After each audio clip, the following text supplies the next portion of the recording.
call, please.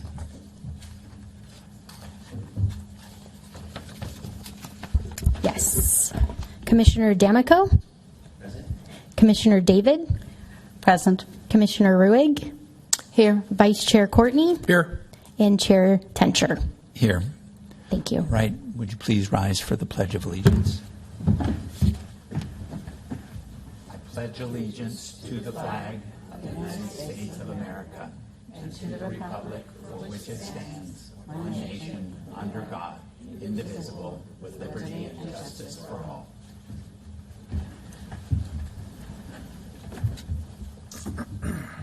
All right. Can I have a motion to adopt tonight's agenda, please? So moved. Second? All in favor? Aye. Aye. Yep. Okay, we have two sets of minutes to approve. The first one involves all of us because we were all here for the May 16th, 2024 meeting. Did anybody have any corrections or additions to the minutes from our May 16th, 2024 meeting? Okay, I would like a motion to approve those minutes, please. Second? Second. Thank you. All in favor? Aye. Aye. No opposed. Passes unanimously. Okay, for the minutes from the January 18th, 2024 Parks and Rec Advisory Commission meeting, only the three of us to the right of me, including me, can vote on this one. Did anybody have any changes to those minutes? I don't remember the meeting. It's a while ago. There's a lot of water under the bridge. Okay, if there's no changes or additions, may I have a motion to approve as written the minutes from our January 18th. So moved. Second? Second. All in favor? Aye. Aye. Passes unanimously. Okay, public comment on items not listed on the agenda. There was one letter that I believe everyone got. So I think that's just becomes part of the record. Is that correct, Samantha? Yes, there were actually three. I believe you got in an email. They may have been one document, but just to make sure, did you see three? Two. Well, the third one was just a reply to somebody else's, and it's included. But okay, great. Good. So yeah, Bobby Frioli and then Kathleen McCready. So those are attached to the record. Yes, good. Okay. And seeing no members of the public rising to speak, I think we move to item 7, which is our administrative regular items. And we have none this evening. Okay. So I think then we move to item 8, staff informational reports, Public Works Department. Rosalba. Good afternoon. I'm Rosalba, the Deputy Public Works Director. I just have a couple of quick updates. We just started the fiscal year, so we're kind of getting our projects going. The shade sails at the North Park, those are designed. We should be getting the building permit approved early next week, which means now the manufacturer or the consultant can start ordering everything, and then we'll have a more firm schedule once that's going through of when they'll be installed. We're still hoping for before Yountville days, but with some of the long lead items, that might not happen. But it will happen definitely before winter time and definitely before next summer. We'll also be doing the same miscellaneous ADA improvements around our parks and infrastructure in our public properties. So lifted sidewalk or sidewalk that could be a tripping hazard, any fixes that we can do, we have that fund. So we'll be doing those repairs, miscellaneous, as we spot them or as it becomes concern to us, we'll have a contractor go out there. We do have our annual paving project this year, which is currently advertising, and it should be going into construction in September, but it's Solano Avenue from California to the town limits, and we're still on the fence of whether to do night work or day work since it's kind of out there where there's no real homes or hotels, so night work might be an option, and that would avoid any interferences with the bike trail that's there, the Vine Trail. So that's still an option. And so you'll see that one. It's currently advertising, then we open bids, and then we take it to council, which would probably be a September council date, and then we'll go out to construction, and we have a deadline there of October 30th to be done. So should be a pretty good, quick project. And then you'll see if you're walking the trails from Fennell, all that tree mulch that's being spread out, we're still in the process. So you still see piles, we're not done. We're still spreading it out, but it's starting to kind of spread out more and look pretty good. And we'll hopefully tie that up as crews get out there between their other projects and just keep spreading it out. And then I'm open to any questions. I had one question about the Solano paving project. How do you coordinate, or what does the fire department do in that situation? And so that's where we would coordinate with them too to see what's best for them schedule-wise, or we do one lane at a time, and if an emergency happens, they need to get their fire equipment out, the contractor will pretty much open up a path and let them through. But we would have to get with them and see, are there any major events that do you guys want to park the vehicle somewhere else, see what they want to do. So it's just coordinating and talking to them, communicating them, and letting know the durations. Usually with asphalt, because we're doing a grind, once you grind it out, you can still drive on it, especially a fire truck. And then once you put asphalt on it, it doesn't take too long for it to settle. And so if the fire truck needs to get out on fresh asphalt, it'll damage the asphalt, not the fire truck. So it'll just be yes, you need to go, it's an emergency, and we clean it up after. So. Thank you. Other questions? I'm not sure I heard everything you said because I don't know whether I'm having a hearing problem or there's a problem with the microphones.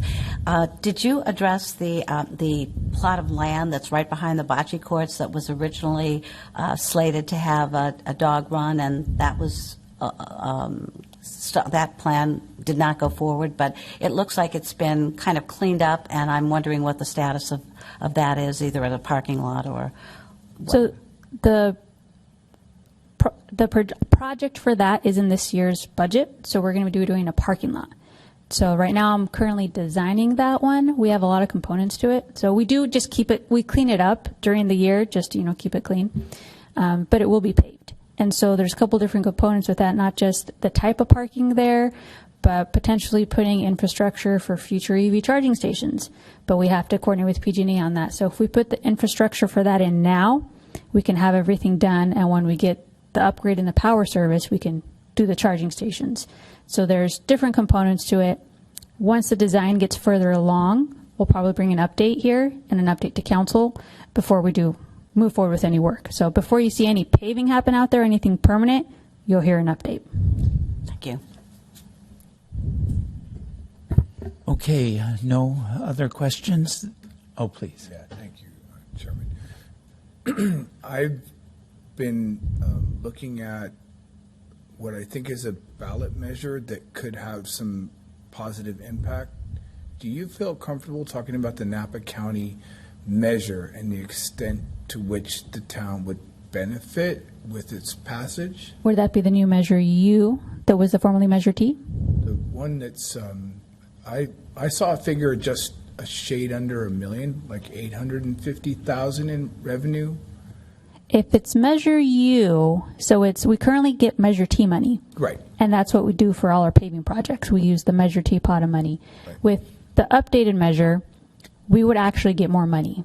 Okay. Not a lot more, but enough, a little bit. We don't lose any money. Some of the bigger agencies see a fluctuation where some years they lose money, but Yountville every year sees a little bit more. Right. So I support it.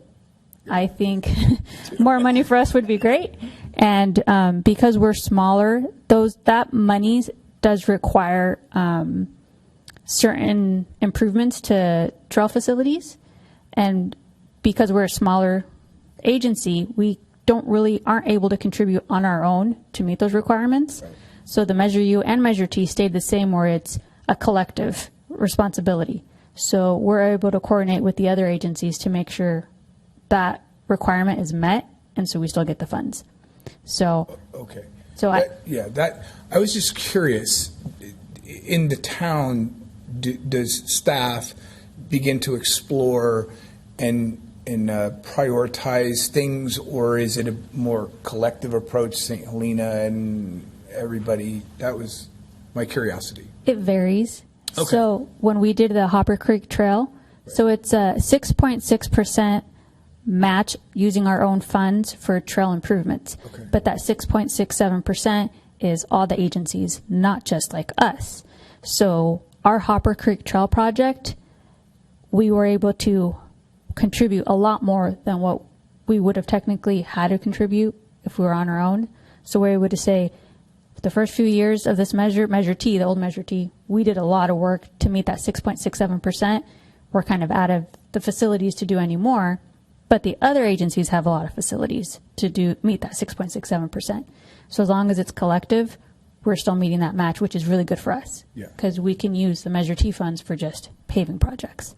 Okay. We still do improvements to trail facilities, but like the maintenance work on the Vine Trail that we do doesn't qualify for that 6.67%. Got it. Okay. But Thank you. part of it too, we're able to, the new measure would allow us to coordinate with agencies a little bit better. So if we say, once the measure goes through, if it does go through, we want to bond and get Washington Street done in 1 or 2 years, and our annual allocation doesn't allow for that, we can get money ahead and kind of bond for it and get that project done, and then kind of pay it back as it goes. So that's very handy too, because we don't get a lot, so our projects are very limited to what fits within our budget. So the last couple of years I've been saving up Measure T money to do larger projects like Solano. That one's annually, if we were to use up the Measure T money, we only get $525,000, $550,000. But by saving it up, we're able to do Solano that we currently are estimating is going to be closer to $700,000. So Washington Street is also going to be more than our $525,000, $550,000. So by saving it up, we get more money. The measure passes. We could bond that money and be able to do a big project, which the town of Yountville only has maybe 1 or 2 big projects. And the rest we're able to comfortably do within our amount because we are a smaller agency. So it does allow for that, which is good. Thank you. Can I get some clarification? So is Measure U only strictly for paving?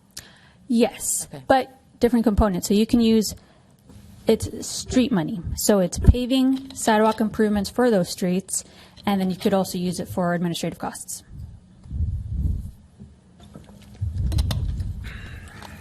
Okay, great. Thank you very much. Thank you. Item 8B, Parks and Recreation Department General Update. Yeah, so thank you. My report will be a little longer, so thanks, Rosalba.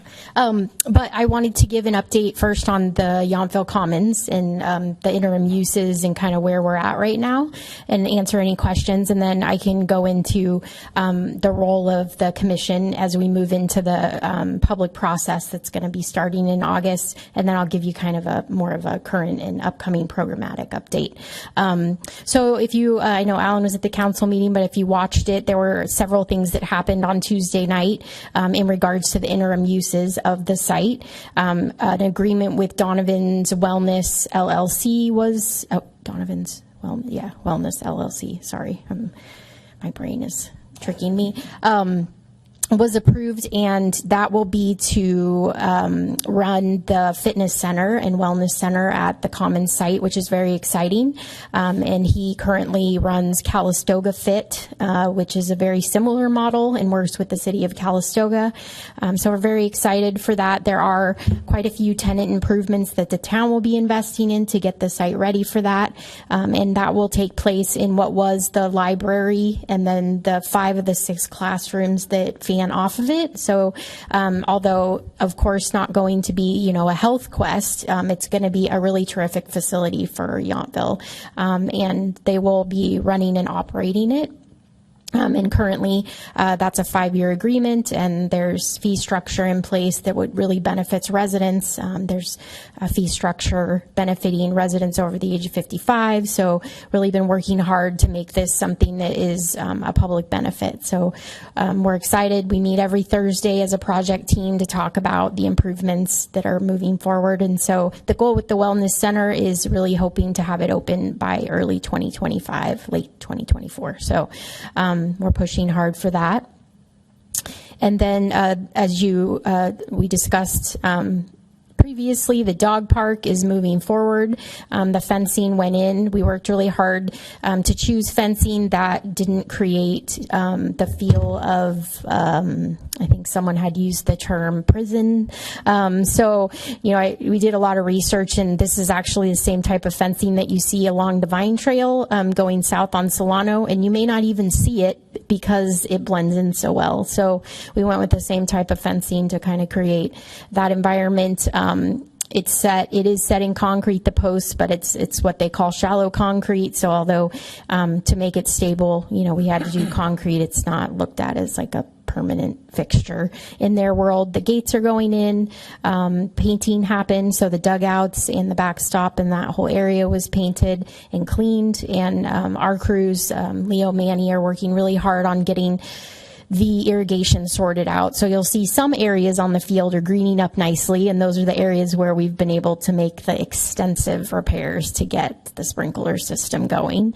And so they just actually, I think, yesterday got the rest of the dog park fenced area pop-up sprinklers going. So that'll all start greening up.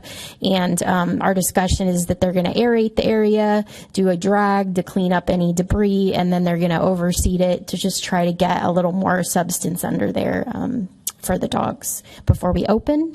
We're obviously ordered amenities, some benches and picnic tables and mutt mitts and things like that. So we're kind of pushing for a late August opening, but some of it will be dependent on when some things come in. And we obviously don't want to take the time to aerate and seed it and then open too early and then just have wasted the time to do that. So try to at least get the grass to come up a little bit.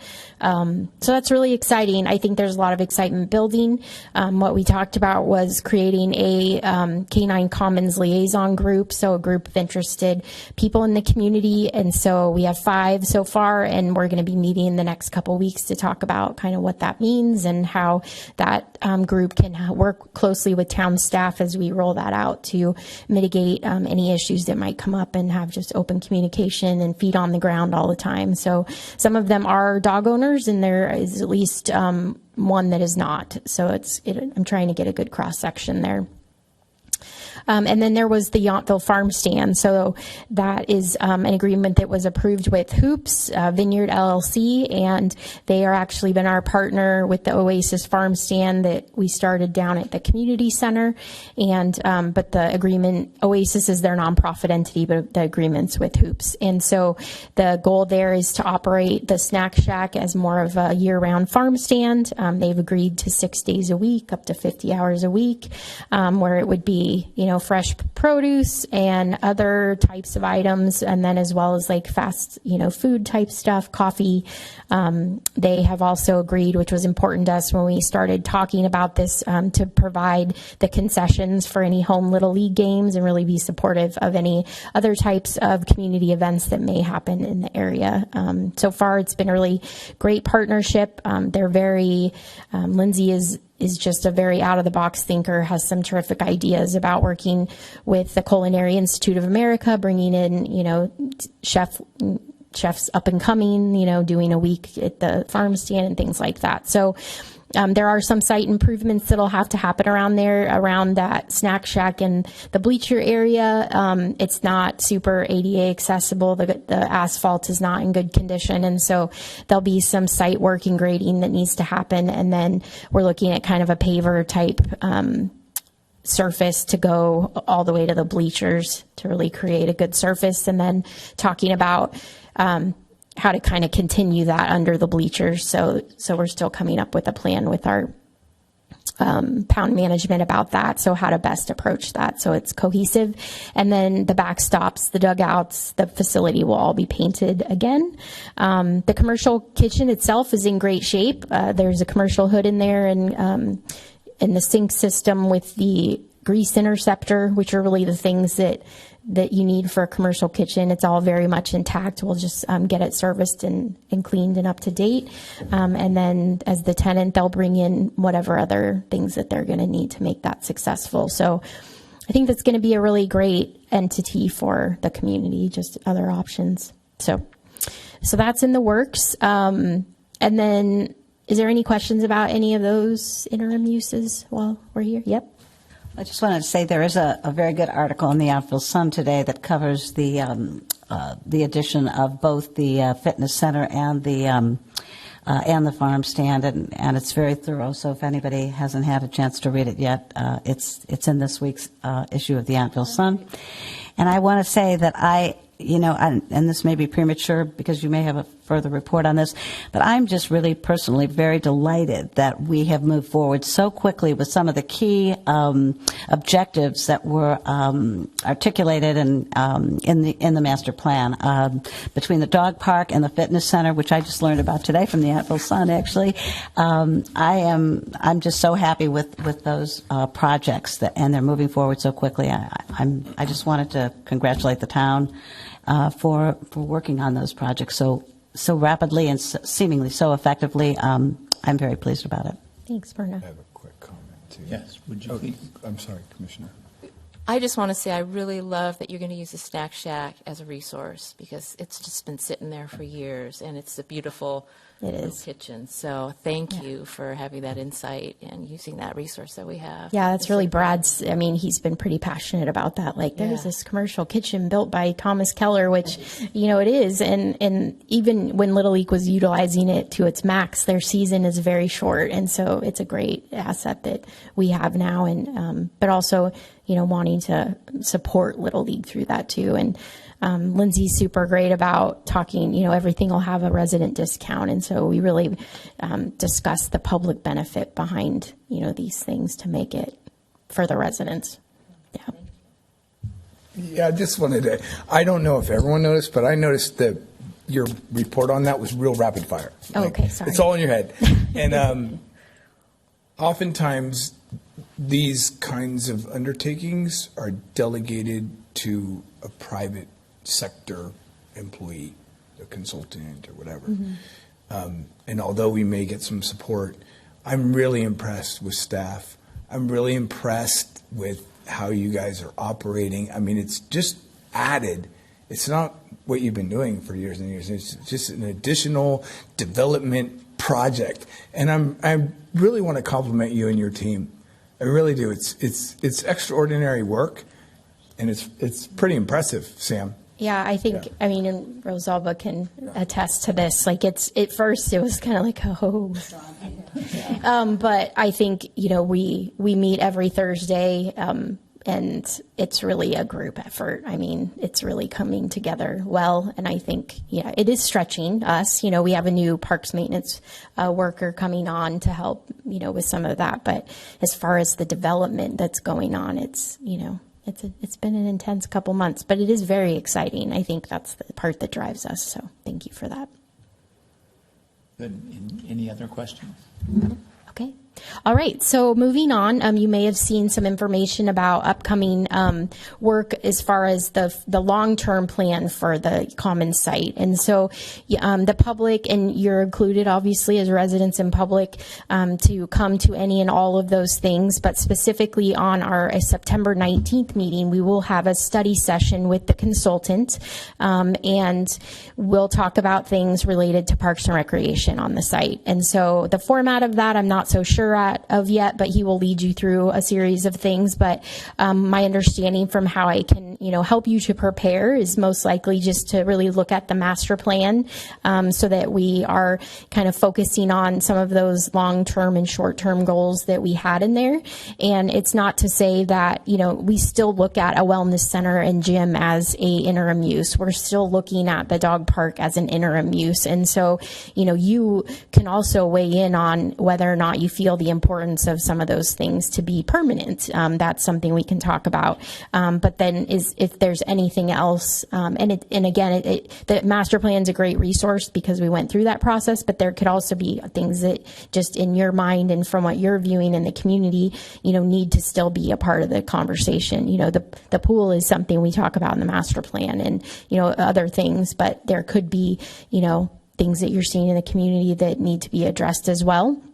We're going to probably specifically kind of talk about the recreation and park element of the facility at that meeting. But of course, you're always encouraged to come to any of the other public meetings, because I'm sure you have thoughts and input on the housing and, concerns about some of that. So I think it's the August 6th meeting will be the first study session with the town council. So if you're interested in just sitting in or even watching, you'll get an idea of kind of the consultant and how those processes work. And then he's going to have one-on-one office hours that you can sign up for a time slot through, I think, end of August into September, and then he will come to Parks and Rec Advisory Commission. He'll come to the ZDRB, and then do other public open houses and workshops as well. So there's going to be a lot of opportunity. So I don't want you to think like, of course your input for Parks and Rec is kind of isolated to our meeting, but then you can be involved as much as you desire on all the other things as well, and encouraged to be involved. So I can't, our master plan is on our website, but I'll probably just follow up with you guys with an email that's, gives some links. And then I think it's next Thursday at our meeting, I might know just a little more if there's any notes I can give you as we move forward on how to best prepare for that.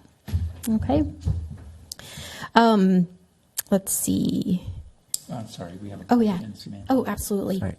Who's the consultant? His name is Brendan Kelly. So he is out of Napa, and he is a local architect, planner, and community development process type person. So, yeah. Was he at the first open house? I was out of town, but I believe so. I Yes. think so. I think I met him. Yeah. Brad So, introduced me. yeah. So 8/6, he'll be in front of the council. So Yeah. you can see him then as well. And that's 1 to 3, is that correct? Yeah, 1 to 3 on the 6th is the study session with council. Yeah. Thank you. Let's see. So moving on just to general department updates. Obviously it's summer and we're very busy. We're always very busy. People ask, how are you? Busy. We're busy. But I just want to talk about a couple of successes that we're having. Obviously we moved Camp Wyville to the Yountville Commons site, and I've had so many people just even in passing say like, oh, it's so wonderful to see the site being used and have kids there again. And it really is. And I think too, when I talk about all these interim uses, like the importance of us getting that facility up and having people using it and not just sitting there idle like it has been for so long, I think is just going to help to, breathe new life into Yountville as a community, but the site itself. So the kids are really working hard at that. So we've had 80 campers this year, which is the most we've ever had. And it's silly in a way, but like, our cutoff is like how many kids can you fit on a bus, right? So we take them on field trips, and there's no price difference between getting a second big bus or getting a little bus. So we just got 2 big buses. So 80 kids is working really well. We have a terrific staff, and we also have 24 counselors in training this summer. Which you might remember last year, that was a new program that Taylor had structured, and it's growing and evolving. The kids come and volunteer throughout the summer, and they go through a pretty rigorous training program for a few weeks before summer, and then they get to volunteer during the summer for hands-on, and it's going really well. So we're in week 5 right now. Yeah, so it's gone by really fast, but it's going really well. So we also success obviously with Music in the Park. It's a great Sunday event every other Sunday now, and I always enjoy that because we see so many resident faces at that event. So those are successes. We had our Pride festivities in June, which were all very successful. And the celebration in the park, if you were able to be there, was terrific. I think we probably doubled in size in attendees from last year. And it was just a great feeling in the park. And then success with our summer golden ticket program. So since moving the camp to the school, it opened up availability back at the community center so that we can continue that program on a little bit of a smaller scale because some instructors take summer off. But it's allowed us that continuity through the summer, which has been really great. You might have noticed we have some new furniture on the community center plaza. So the furniture is there, and we're working on the permanent cantilevered umbrellas is what was decided for shade there. So there will be 4 of them. They're 10 by 12. They will cantilever out of the planters, and then they'll be able to be folded back, when the season and covered when we don't need them. So working with Rosalba and Public Works on the permitting and getting the bases poured for that. But we're hoping hopefully end of August is what we're shooting for. So that's pretty exciting. So coming up, we are going to print with the Fall Rec Guide just tomorrow, which is exciting. So lots of activities and everything, lots of time and effort put into that. So obviously Golden Ticket is our most robust, fall and winter programming, and then our events that we have through the end of the year. And coming up, most recent will be the Residents Bash. So we're working really hard on that. And then, of course, Yountville Days in October. So those are big things coming up. I do have a staffing update. You may have seen that we are recruiting again for 2 recreation coordinators. Unfortunately, Nia McWilliams was only with us for a couple weeks, and then her background is in education, in schools, and so she ended up accepting another job somewhere else, which was kind of a bummer. But it's, we'll recover. So we are recruiting. We are doing a little bit differently, really premiering the 2 different positions that we need, the recreation coordinator positions, and hopefully we'll get some great folks from that and spending some more time just doing some individual outreach and, trying to steal people from other places. But so we're still limping by. Obviously, our core team is amazing, and I'm not sure how we would have got by, but it's been it's been 10 months that we've been short one position, and then getting back the position from COVID. So we've really been limping by. So hopefully, I'm hoping by the end of the year we'll have a full staff. So that's the goal. Yeah. I did want to say too, we're building and rebuilding kind of this pickleball liaison group, which is really exciting. So we're having, we tend to have some seasonal growing pains, I kind of call them, out at the pickleball courts where we have a lot of use. And so we're working, and Alan and Myrna have been very involved in rebuilding a liaison group that'll weigh in and help us to make some future decisions on, programming and timing and things like that. So we're convening in a couple weeks.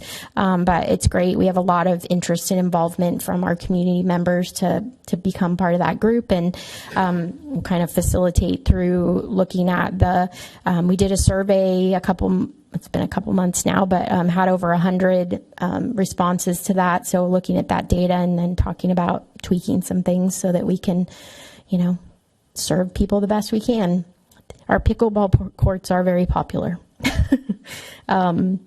And then I already mentioned the Canine Commons Liaison Group, so we're going to be getting together for that. So I just wanted to say, as you know, this will be our 3rd year where we've been closing for a week of maintenance at the end of August. So we will, our front office desk and phones will still be open, but we are pausing programming the end of August through that Labor Day week for some not major, but we call it major maintenance at the community center. So touch-up paint, we'll be doing the gym floor. It's every other year maintenance this year. We're hoping potentially to replace the mechanisms on the basketball hoops that haven't been working for a long time. So it's just our chance to have no one there so that we can get all these things done.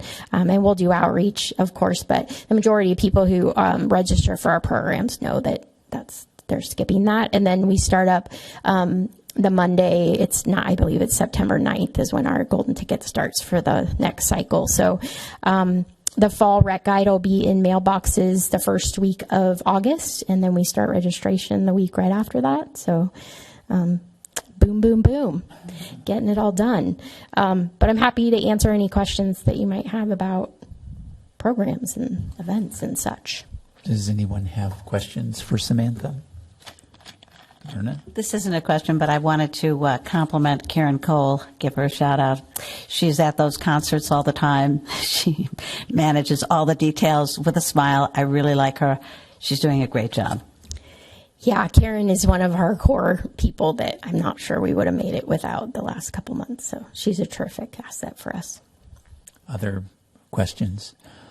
I had one question, and it involves the Camp Yville. That is clearly an unmet need in the valley that you are, and Yountville is going a long way to meet.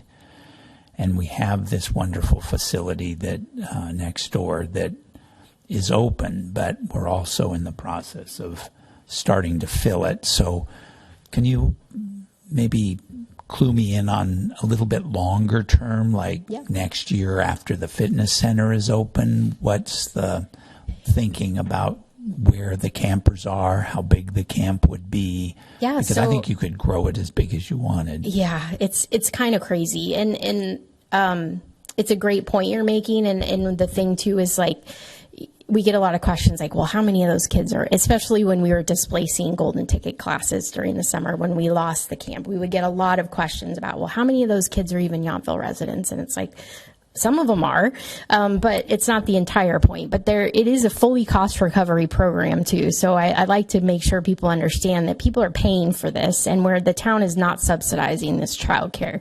So we have 80 kids. You know, there is a childcare shortage in Napa County, especially during out of school time. So long term, you know, we've done the model before where if we had no use of the school site, you know, we figured it out where, you know, we continued some core classes at the community center, and we couldn't take 80. There's no way we could keep it at 80 kids, but we, you know, moved everybody around the community center property, used our parks, and made it all work.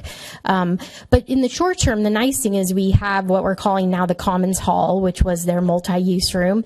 And that's really come under our purview as Parks and Rec to program however we see fit. And so it could be used for rentals and meetings. It can be, you know, when we do close, we're going to move yoga down there. So that's under our calendar to use how we want. So I would anticipate, at least through these interim phases, which, you know, we think are 3 to 5 years, that we'll maintain the use of that building for that and the campus for camp as that all evolves. And so Donovan, you know, we don't have access to the library and wellness center now at all. We're not using it. So, and he knows, Donovan knows we're planning to continue doing that. So there'll be kids on site, the kids will be playing outside, and the gym will continue, you know, indoors. So, yeah. Nice kind of multi-generational experience. Absolutely. And I think, you know, when the school sold and we had no access to use it anymore, I mean, it was a delicate dance of us getting kids, you know, into the community center and figuring it out. And it's definitely hard on the facility. Like it really surprised me how hard, you know, 50 to 60 kids a day is on our facility, but we figured it out and we could do that again. But I think that at least for the next 3 to 5 years, we have a pretty solid model in place. Yeah. Great. Thank you. Thank you for that. Okay. No other questions. I think we move to item 9, Commissioner comments and reports. Does anyone have anything additional to add? Seeing none, and I think we've made record time to get to item 10, which is our adjournment. So I would like a motion to adjourn our meeting this evening. So moved. So moved, seconded. All right, all in favor? Aye. Aye. Thank you very much.